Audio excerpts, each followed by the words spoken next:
Welcome to English Succour.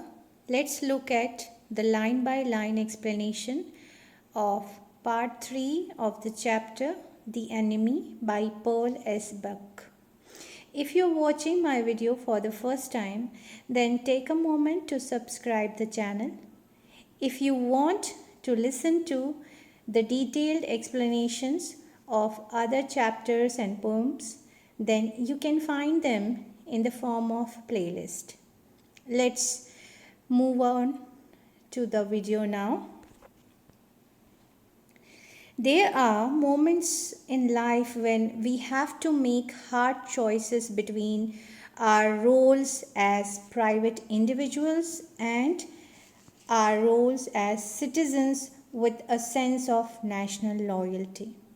In this story, we have seen that Dr. Sadao Hoki was compelled by his duty as a doctor to help the enemy soldier, the American prisoner of war, and he and his wife brought him home as they decided to operate the man and treat his injuries, and later on they intended to hand him over to the police. After bringing this man home, they decided to operate, and before that the man was extremely dirty. His entire body was stained with blood, so it was decided that they should wash the American soldier's body first, and for this they decided that they should first inform their servants about the presence of this American soldier. Hannah says that she would ask Yumi, their maid servant, who actually takes care of their kids. She would tell Yumi to wash the man. So from here we start the story, continue the story. What if he should die? Sadao replied. He stood gazing down on the motionless man. This man must have extraordinary vitality, liveliness, energy, or he would have been dead by now. Sadao feels surprised at the extraordinary liveliness of the man. But then he was very young. He observes that the man was very young, and he speculates that perhaps his age was near about 25. So when Sadao says that what if he should die? So to this Hannah inquires that did he mean that the man should die by the operation? And Sadao answered in affirmative. He said yes, absent-mindedly. Hannah considered this doubtfully. Hannah was sure that Sadao at any cost was not going to kill the man through the procedure of operation. So when she did not answer, Sadao turned away. He paid his attention to other important thing. He gave priority to attend to the injured man. He said, at any rate, something must be done with him. He said, and first he must be washed. He went quickly out of the room, and Hannah came behind, followed him. She did not wish to be left alone with the white man. And here the fear, the terror is highlighted. He was the first, and because she remembers, she becomes nostalgic about that particular phase of her life that she spent in America.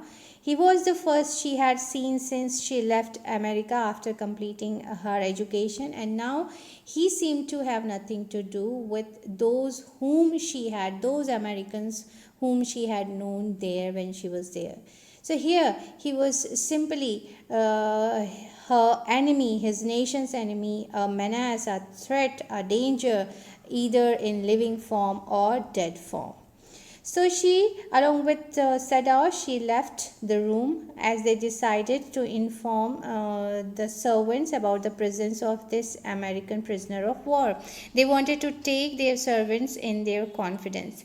She turned to the nursery, the kids' room, and called for Yumi. But the children heard her voice, they heard the voice of their mother, the children, and she had to go in for a moment and smile at them and play with the baby boy who was now nearly 3 months old.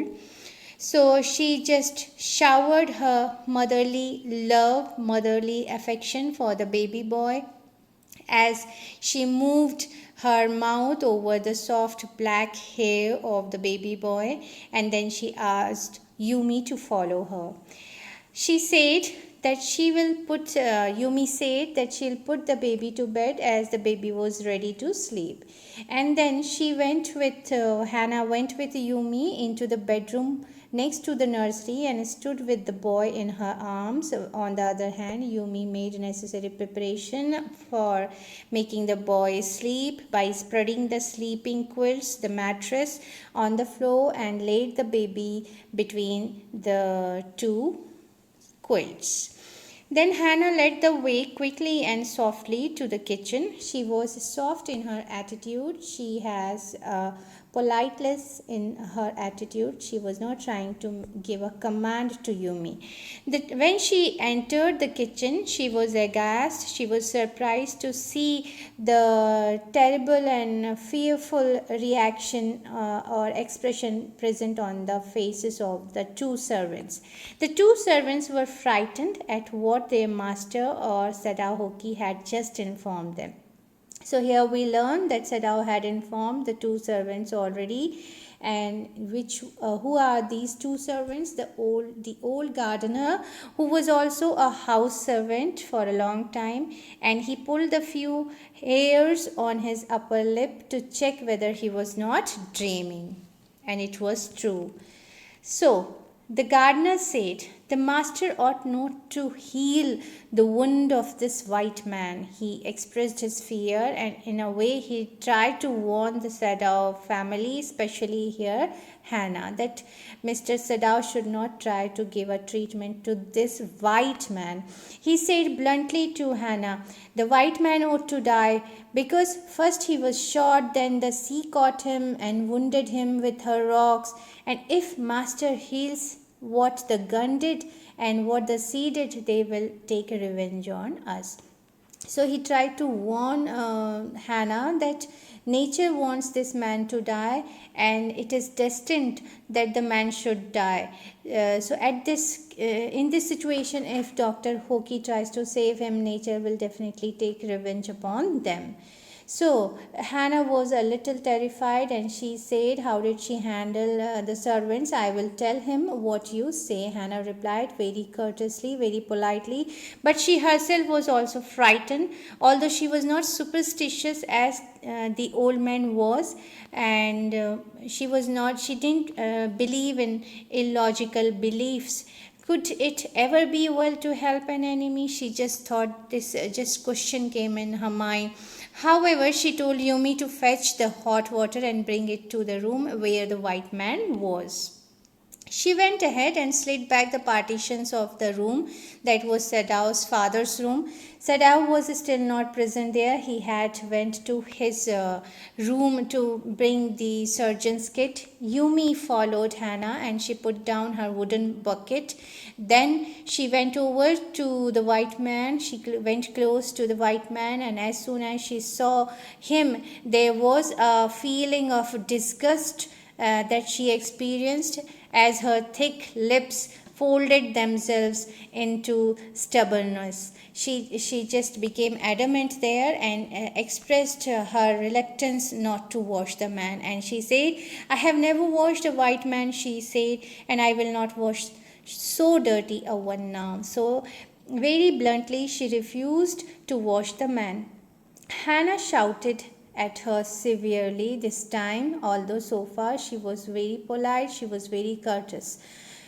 "You will do what your master commands you." She tried to behave like a master.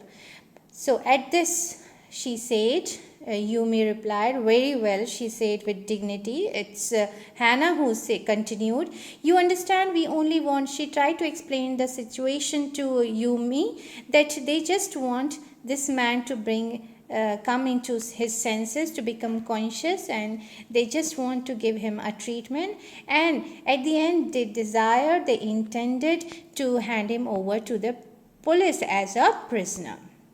So, at this, Yumi replied that she had nothing to do with it, and further she said that she is a poor she is a poor person, and that's not her business.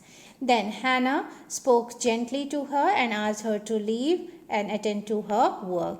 At once, Yumi left the room, but this left Hannah alone with the white man, and she might have been too afraid otherwise to stay with this white man alone if the anger for Yumi's stubbornness didn't overpower her. So she just thought how stupid Yumi is. She muttered fiercely, "Is this anything but a white man and a wounded, helpless man?" She just thought that just look at the face of this man, an innocent man who at the moment looks harmless. So, why one should have objection to clean him? In this conviction, in this strong belief of her own superiority, she bent impulsively with strong feelings of superiority and being a good person and gentle person and a humane person, and she unknotted the rugs, the torn clothes that kept the white man covered, and when she had his breast bare, she just uncovered the front part of his body from that means his chest. She dipped the small clean towel that Yumi had brought into the steaming hot water and washed his face carefully.